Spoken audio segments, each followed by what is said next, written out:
25 साल पहले लिबरलाइजेशन और आर्थिक सुधार की वो मुहिम शुरू हुई जो भारत के आर्थिक विकास के लिए मील का पत्थर साबित हुई। इस मुहिम ने न केवल हम भारतीयों को आत्मनिर्भर बनाया बल्कि विदेशी कंपनियों को चलाने का साहस भी दिया। तो ऐसे में हमारे लिए ये जानना बेहद ज़रूरी है कि पिछले 25 सालों का बदलता हुआ ये सफ़र हमें कहां से कहां तक ले आया है।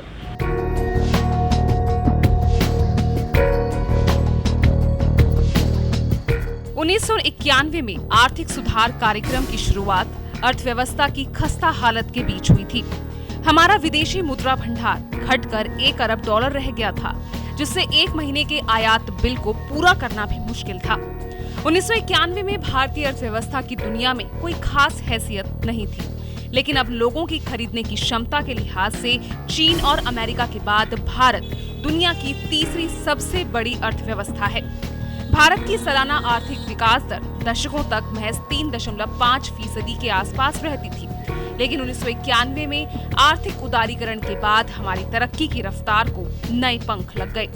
1991 में भारत तीसरी दुनिया के देशों की कतार में सबसे आगे हुआ करता था, लेकिन अब भारत को दुनिया के विकास का इंजन कहा जाता है। एंटरटेनमेंट सेक्टर को ही लीजिए। पिछले 25 सालों में मनोरंजन का तरीका पूरी तरह बदल गया। आज हर घर में LCD, LED टीवी है और मनोरंजन के लिए टेलीविजन में सैकड़ों विकल्प। आज हम किसी भी चैनल को स्विच कर सकते हैं क्योंकि हमारे पास रिमोट है, लेकिन 25 साल पहले ये सुविधा नहीं थी।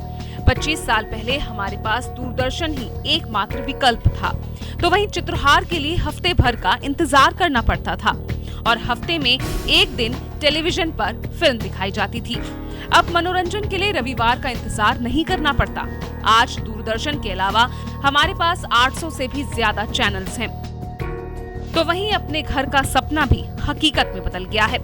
25 साल पहले घर के बारे में रिटायरमेंट के वक्त ही सोचा जाता था, लेकिन पिछले इन 25 सालों के बीच घर को लेकर आम आदमी से लेकर बैंकों तक ने बड़े बदलाव देखे। फिर वो चाहे बात लोन अमाउंट की हो, उस पर लगने वाले ब्याज की, या फिर उससे होने वाले टैक्स के फायदे की। ग्लोबलाइजेशन से पहले हाथ में मोबाइल होना बड़ी बात थी, लेकिन आज हकीकत ये है कि मोबाइल कंपनियां कनेक्शन देने के लिए लाइन लगाकर खड़ी हैं। देश में जब मोबाइल आया तो 16 रुपए की आउटगोइंग और 8 रुपए की इनकमिंग कॉल होती थी, लेकिन आज मोबाइल में दर्जनों ऐसे प्लान मिलेंगे कि रात को आधी दर हो जाती है तो दिन में कई नंबरों पर फ्री बातचीत भी। आंकड़ों की बात करें तो 1991 में 5 लाख फोन उपभोक्ता थे, जबकि आज देश में 1,99,00,000 टेलीफोन्स हैं। मोबाइल उपभोक्ताओं की संख्या 101 करोड़ से भी ज्यादा हो चुकी है। ये आंकड़े महज संख्या भर नहीं है, इसने लोगों की जिंदगी भी बदल दी है। विमानन सेवा की बात करें तो पिछले 25 सालों के दौरान देश की विमान सेवा में भी भारी बदलाव हुए।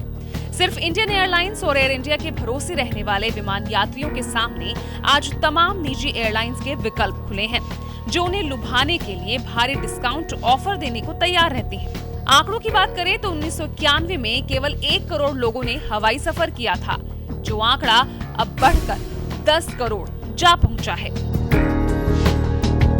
60 और 70 के दशक में एम्बेसडर और फिएट ये दो ही कारों के नाम थे जिनके आसपास कारों की दुनिया सिमटी हुई थी।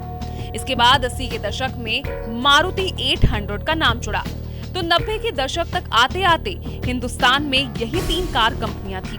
पहली दोनों प्राइवेट तो मारुति सरकारी, यानी उस जमाने में कार का मालिक होना बहुत बड़ी बात थी। अब आप सोच सकते हैं कि ये बदलाव किस कदर हुए, लेकिन जब 1991 के बाद लाइसेंस की व्यवस्था खत्म करके विदेशी कंपनियों को भारत में कारोबार की इजाजत मिली, तो गाड़ियों के क्षेत्र में जबरदस्त कंपटीशन बढ़ा और आज हर किसी की जरूरत के मुताबिक कारें बाजार में मौजूद है, जिसका सीधा फायदा ग्राहकों को पहुंचा।